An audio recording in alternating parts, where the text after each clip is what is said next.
time in the business does not signal expertise. It just signals how long you've been doing something. You can have a business for 20 years, do absolutely nothing. That does not mean you're good at what you do. The first initial subconscious thoughts you get, they shape your opinion, they shape your bias, they shape your actions, right? It's psychology. Like I was saying before, it increases the intention of the conversations, and then it just increases conversions more than anything.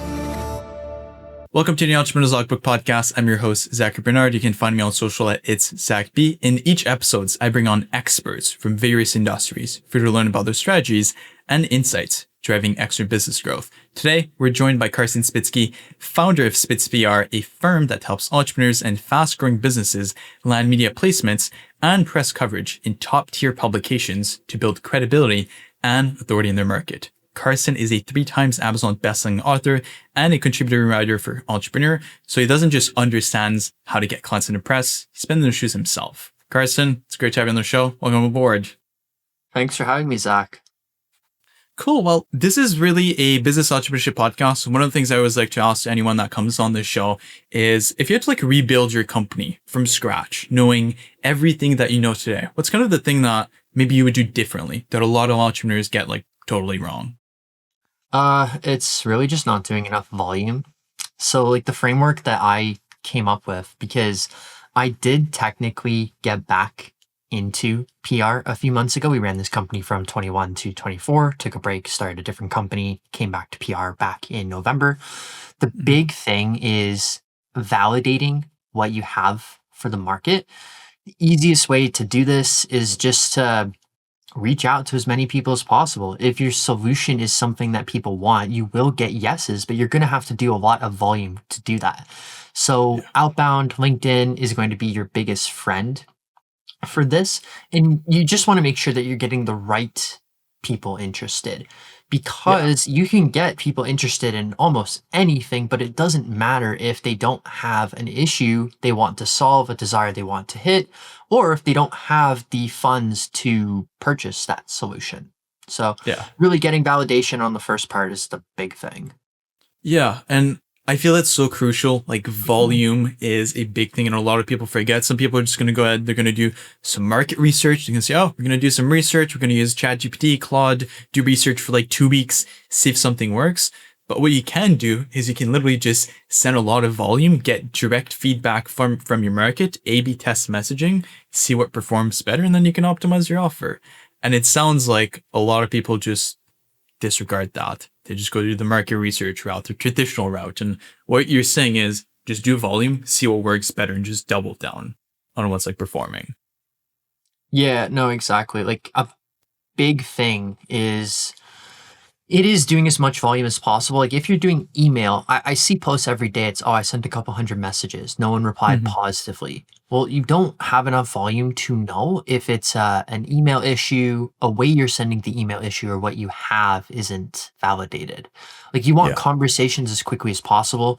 You can even offer free stuff in exchange for their feedback on it.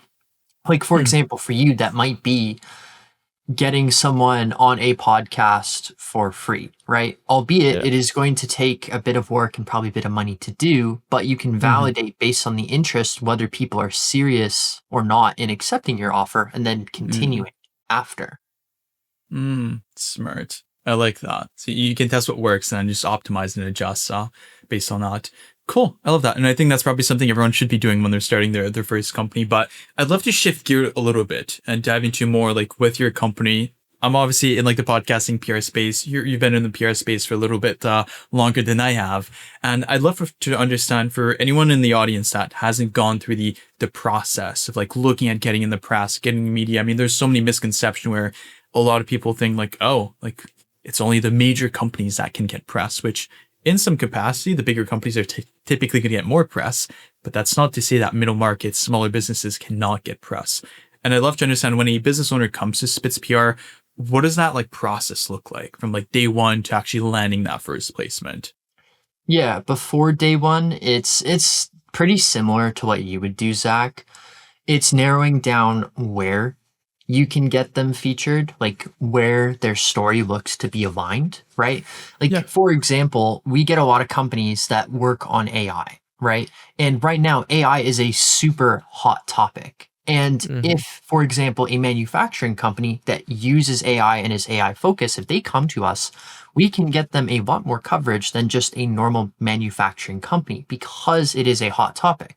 If you're looking at Mhm. it for yourself, you want to evaluate and think of it as, why would someone care about what I'm doing, or why would they care about me if they did not work for my company? Like, who cares? Mhm. If you want someone to care about your company and things that only you care about or that are apparent to them when they're buying, that's a bit of a different process. You can look at guaranteed placements, opinion pieces, podcasts to share that message.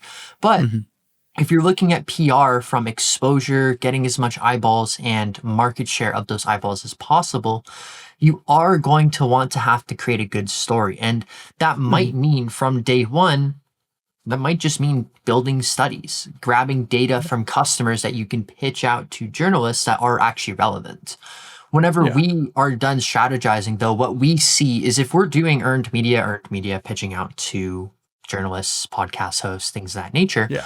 what we're typically doing is we do prefer starting with a press release that's just a little bit easier to pitch and flesh out to a journalist. Mhm. Assuming that the press release is good, the news angle is good, you should get coverage from it. If not, you test, you iterate, you go again. And from there, it's just building up your presence, finding the next piece of the strategy. Another big, do you do a fair amount with like Google presence for your clients, Zach? Yeah, we do a couple of things. I mean, podcasts to Okay. help with that, but Yeah. Yeah, like if the business is a bit younger or in certain spaces like info or coaching or consulting, they're Mhm. buying the reputation of the owner. And because they don't have as big of a brand so far, Yeah. you can focus very heavily on Google presence. So for you, that might mean getting Mhm. them on podcasts, right? And then their Yeah. name has like Spotify, it has podcast episodes, has videos of their clips popping up when they research them. That's going to help buyers have know, like, and trust and make them feel like a safer option. You can do the Yeah. same thing with PR articles, and that's typically the first step we look at. All Mhm. of that is like owned media. It's your Yeah. message, right? You're controlling what you're saying. You're not necessarily going through an unbiased journalist lens. It's what you want to Yeah. say about yourself and your company. But Yeah. after that, once you get that, it really depends on how much legwork a story has and how much you can integrate into the current trends for what Mhm. coverage you can do after.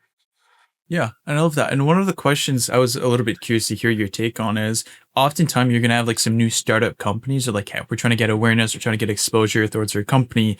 But like, hey, we are literally just starting the company.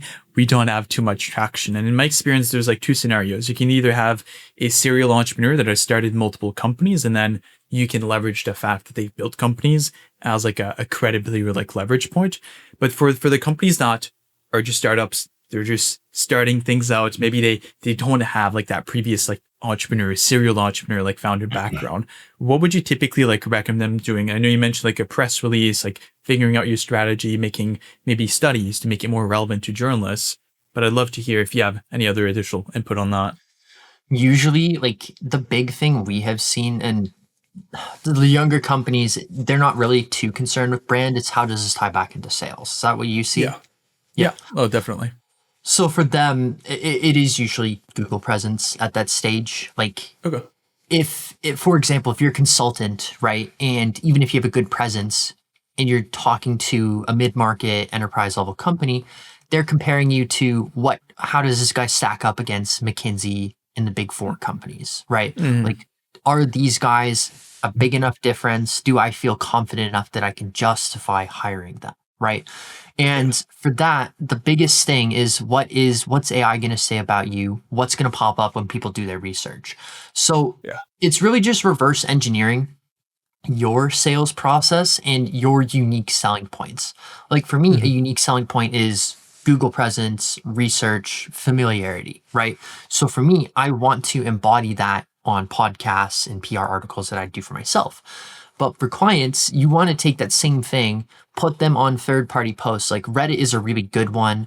We use crowd reply to kind of Okay. have comments go out on relevant topics where it's completely naturally written, real Mhm. accounts. You can do podcasts like this where you can kind of talk on what you want, turn those into blogs so GPT can find them.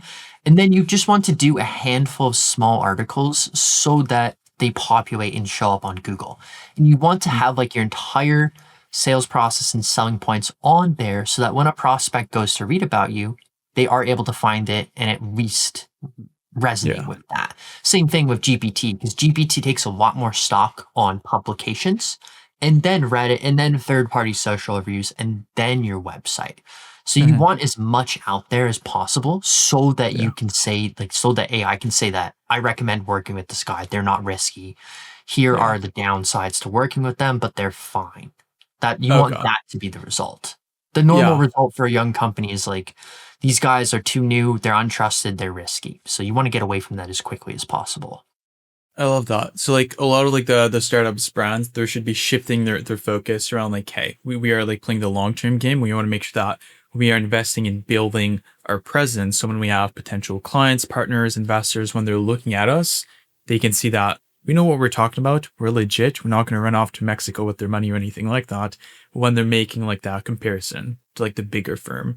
And I mean, when you're a startup, it's all about credibility. Like if I see someone that started the company 2 months ago, I'm maybe not going to feel too confident working with them, but someone's been in the space for 10, 20 years, I know that they probably know what they're talking about. So, well, even if it's 2 months, if you found that they've made a huge push in 2 months, then you're going to have confidence that they're moving super quickly. Like time in the business does not signal expertise. It just signals how long you've been doing something. You can have a business for 20 years, do absolutely nothing. That does not mean you're good at what you do. Yeah. Oh, that's a very good point. Reshifting my perspective on that. I love that.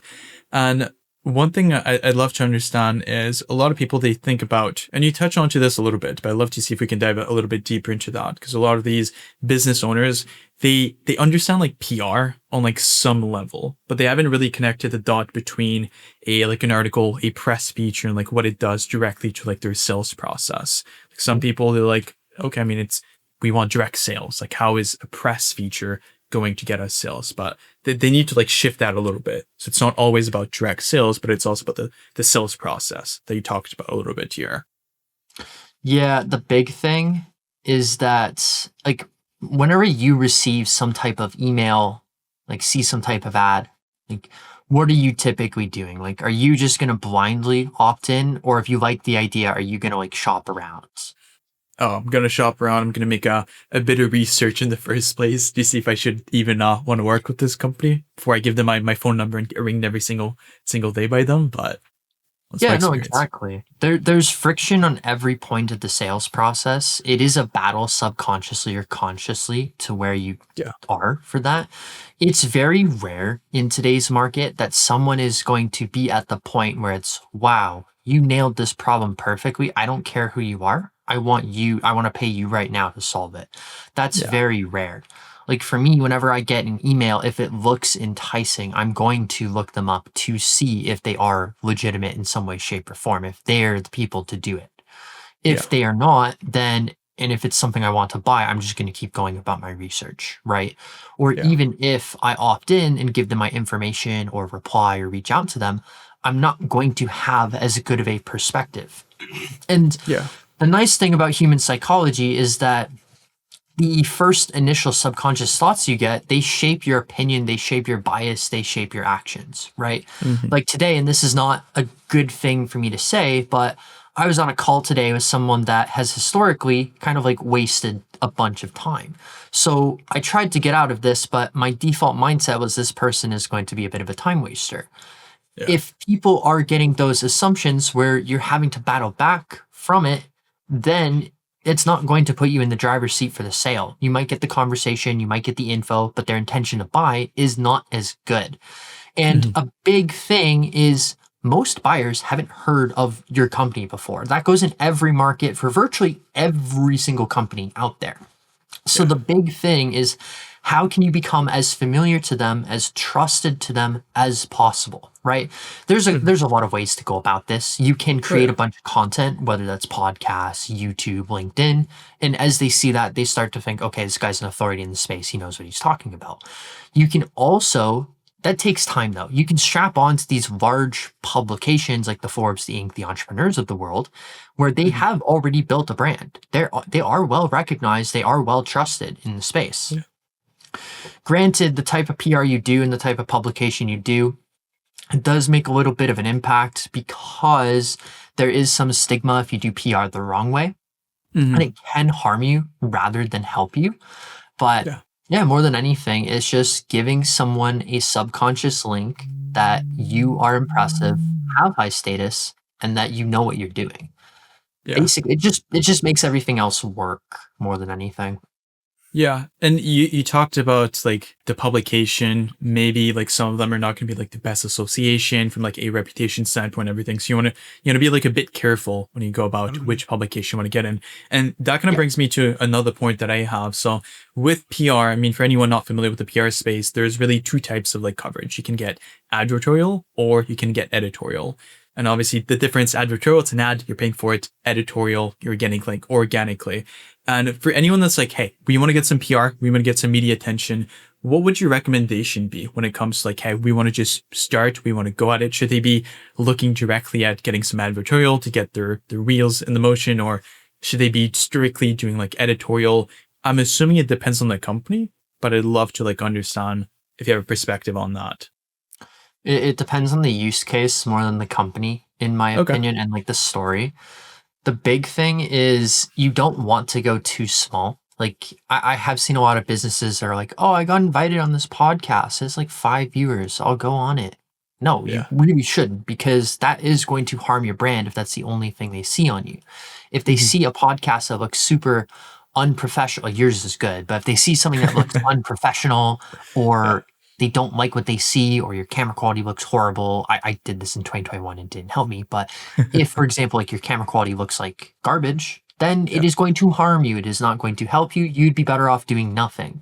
And the fun thing is that when you have something that's perceived as bad on you, it takes a lot more work to replace it with positive things, both to push it down from Google Mhm. and to change what someone's pre-established thought patterns are. So, Yeah. like doing super small publications, doing that free USA Wire article that you got offered might actually harm you more than it helps you. Same thing with podcasts. But the big thing is you have to understand that if you are a solopreneur and you have nothing on you, you should not be on Forbes, like just flat out, unless you are Yeah. featured on Forbes for something really, really relevant. You are not going to be seen as a proper thought leader on your subject matter because you have not earned it, right? The purpose of PR is to amplify where you're already at. And the purpose of a PR agency is to max out what you can get.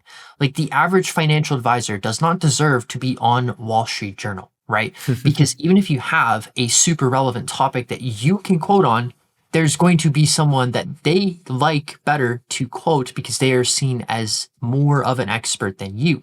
And if it Yeah. looks inorganic, people start to have questions and they have doubts, and then it doesn't add to your credibility either. So it Yeah. is partially building up your brand. At the same time, you have to make sure that you look like you actually earned it, whether it's you pitching to a Yeah. journalist or using a PR firm's connections. Yeah. So you want to be conscious about the approach that you take. You don't want to like shoot for the star when you haven't even been on like the smallest, like middle, like tier, maybe tier two type publication, podcast, media placement, or anything like that. Because the direct assumption, if I go, I look up someone, they don't have any information, I see a Forbes feature, I've never heard of them in my life. The first thing I'm thinking is, okay, they probably paid for this. Like they, they probably paid for it. Probably not an editorial authentic piece. And I feel that that can hurt you. Like one of the things people might think is like, oh, if I'm in Forbes, that's great. Like that's amazing. Like people are going to see me. They're going to think that I obviously know what I'm talking about, but you can be affecting your brand if you don't do it carefully. And that's something I was a little bit curious because then we talked about like Forbes specifically, and that was going to be like one of the questions I had for you because there's a lot of people that are a little bit skepticism. I mean, we've both seen like the Forbes 30 under 30. Everyone like on that list is going like jail. That's like the joke that you see like everywhere, which I think is like That's just hilarious. that's just the tech space. That's just the tech space. Yeah. Literally. But For like anyone that's like skeptic, they see like a Forbes feature, they think it's more like a vanity play. What's the actual like downstream effects on like the business? Because we can obviously tie that into like the close rate, the pipeline, pricing power, like what moves the needle, like what happens when PR is actually done right? Because a lot of people do it incorrectly. And I know you teach your clients how to do it correctly. Yeah, it's psychology. Like I was saying before, it increases the intention of the conversations, and then it just increases conversions more than Yeah. anything. If someone is like, people are always going to be skeptical. It's just how many Oh people yeah. are skeptical. If like 10% of people are skeptical and will not opt in because of that, if you eliminate that objection with a Forbes feature, you're going to get a higher percent of people opting in, a higher percent of people showing up, a higher Yeah. percent of people in a frame of mind to buy, a higher percent of people that feel confident in buying. So Mhm. it is going to give an uplift on their marketing and sales KPIs. Like for Yeah. example, we had one company we worked with, they're LA based. We put them on LA based publications. They put the logos on their mailers. They saw a reduction, 14% cost per lead reduction on their mailers and ads. And they spend multiple six figures a month on those channels. So for Yeah. them, that is a 5 figure per month lift Yeah. in just decrease in cost per leads, which is awesome for them. Yeah. But same thing, like if you're in more of an enterprise setting, it's giving justification for your champion to maybe put their ass on the line so that they can defend you to their board, to their CFO, to their department head. And they will Yeah. have confidence in doing so. Because one question that gets asked at that level is, would you put your job on the line for this?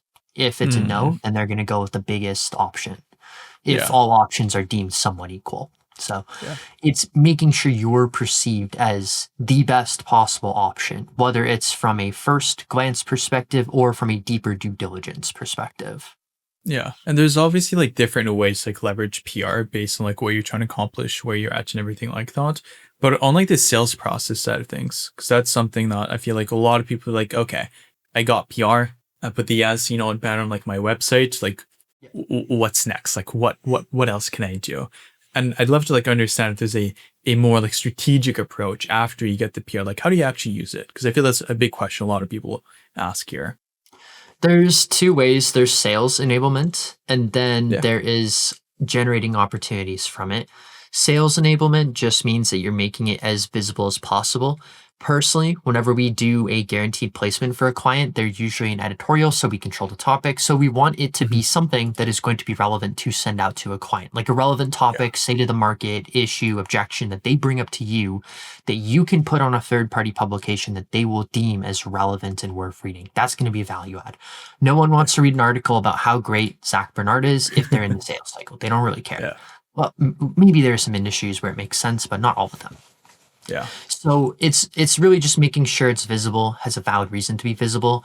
Logos, news section, making sure that it shows up on LinkedIn, Google, everything else. Putting it on your Yeah. decks definitely helps. Any other marketing material that's client facing definitely helps too. I Mhm. personally like doing publication plus like a small quote, like you do Forbes, Yeah. and then you do like great marketing agency quote, end quote, if Yeah. that's what's set. Mhm. And the other thing is just using it to generate opportunities as well. The nice thing with PR is that, yes, short term, you want to look at it as sales enablement and how it helps there. But long term, it is building up a brand presence, right? So if you're on like an Inc. magazine or a Business Insider or a Wall Street Journal, Yeah. you are going to be seen as a thought leader and someone worth talking to so you can get on bigger podcasts which have more visibility, which makes people more familiar to you. Maybe, for example, it's building up your brand so that you can get on the biggest stages in your conference so that those people see you as an authority and you can pitch them and talk about your stuff to them specifically. Yeah.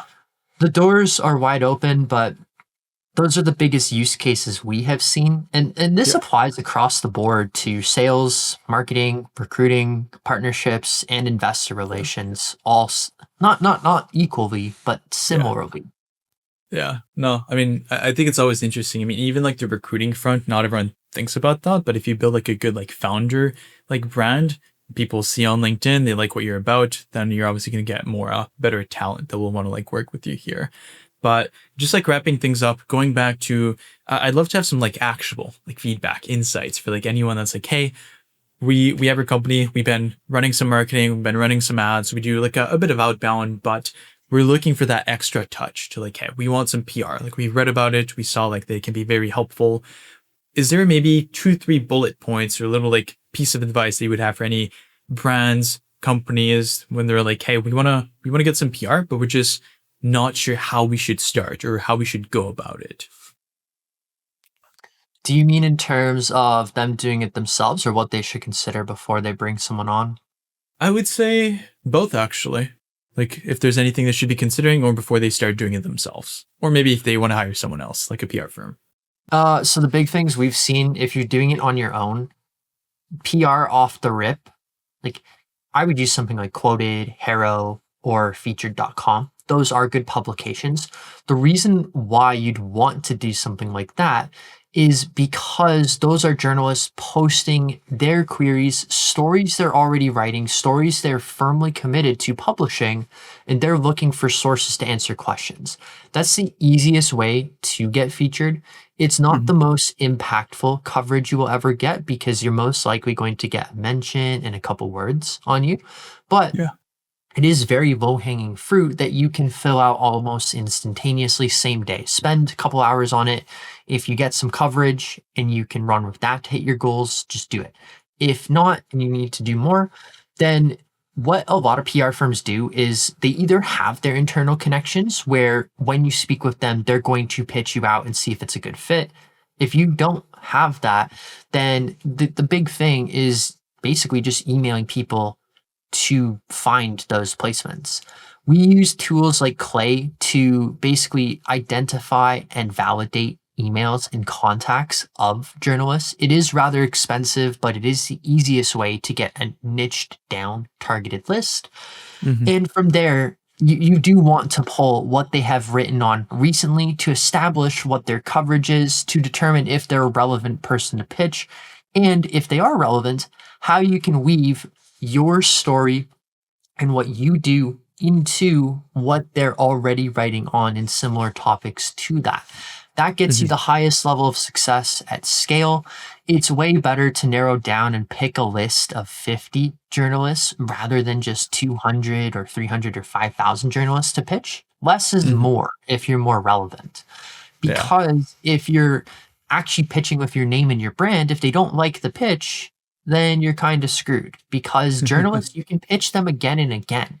If your pitch is not relevant, that you're kind of screwed. But if it's relevant and it's just not the right timing or they're not accepting new pitches, they're generally not going to have an issue with you emailing them. And you can email them again in a couple months, right? Yeah. Assuming that your pitches are still good and relevant. Yeah. So yeah, the big thing is just at that scale, making sure that you're managing your own reputation properly. I've seen a couple of agencies where they'll send thousands of emails per day just to anyone that will feature them, and then they will vet the opportunity after they've gotten Hmm. a yes from them. That's not really the way to do that because it kills your No. reputation, decreases the odds for everyone that you will get coverage. Yeah. And you can always use a PR firm with those relationships because pitching is getting harder and harder and harder just because there are just less journalists out there. But it's a Yeah. good thing too because less stories are getting written. The value of independent news coverage only goes up because less people Mm. can attain it. Yeah. And I want to go back on like one of the first points you made more about like the entrepreneurship side of things. We talked about like doing like volume, volume, volume. In this case, when it comes to journalists, you want to take more like a value-based approach based on what you're saying. Like you shouldn't be trying to send 5,000 emails to journalists and hopefully something sticks. That's not the way to go. But Well, it's more you want to find as many different use cases where you can still fit in, right? Like for mm, me, I can talk on, for example, I can talk on cold email, I can talk on ads because we run ads, I can yeah, talk on PR, right? I can talk on I'm under 25 and I've made bank with my business, right? That's a topic right there. yeah, It's more about finding unique topics you can pitch yourself to. And with earned media, you don't need it to be something promotional. If you're looking for it to be super promotional, either hire a PR firm where you can do something promotional mhm, or run ads or do content or do something else. Because PR yeah, in earned media is you slotting in to a narrative a journalist wants to create. You do not have any control, any say over what's happening with the articles. If you're yeah, doing an editorial, you have the final say. And the only way to do this is either pitch an editor or use a PR firm. Yeah. And then you can always do advertorials, but those are not always the best one to use, depending on obviously what your goals are and what you're trying to accomplish here. If you want to use it as a sales asset, it's fine. Like, for example, if you have a conference and you run an advertorial native to your city and it gets a bunch of views because they're going to promote it, that's fine. That's worth it. Yeah. But if you're going to masquerade an ad placement as earned media credibility, that's going to reduce credibility for you. Yeah. It's just going to make you look a bit sketchy. Because if you do black hat stuff like that, what other black hat stuff are you going to do for your clients? Yeah.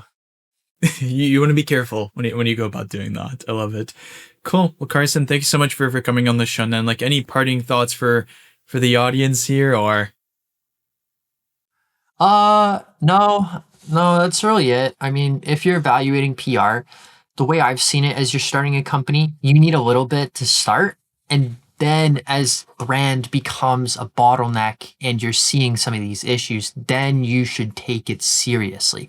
Everyone needs PR to some extent. You shouldn't be over investing into it right away. It's going to be something that as you scale up, it becomes a big lever you can pull, just not right away usually. I love it. Cool. So for anyone that wants to get in touch with you, I know you're pretty active on LinkedIn. You're like a 3x like author. You're pretty much all across the place. Is there any way people should be reaching out to you? Best way to do so? Yeah, LinkedIn is a good one. The website too, spitzpr.com is a pretty good one to mention. Those are the main places you can connect with me.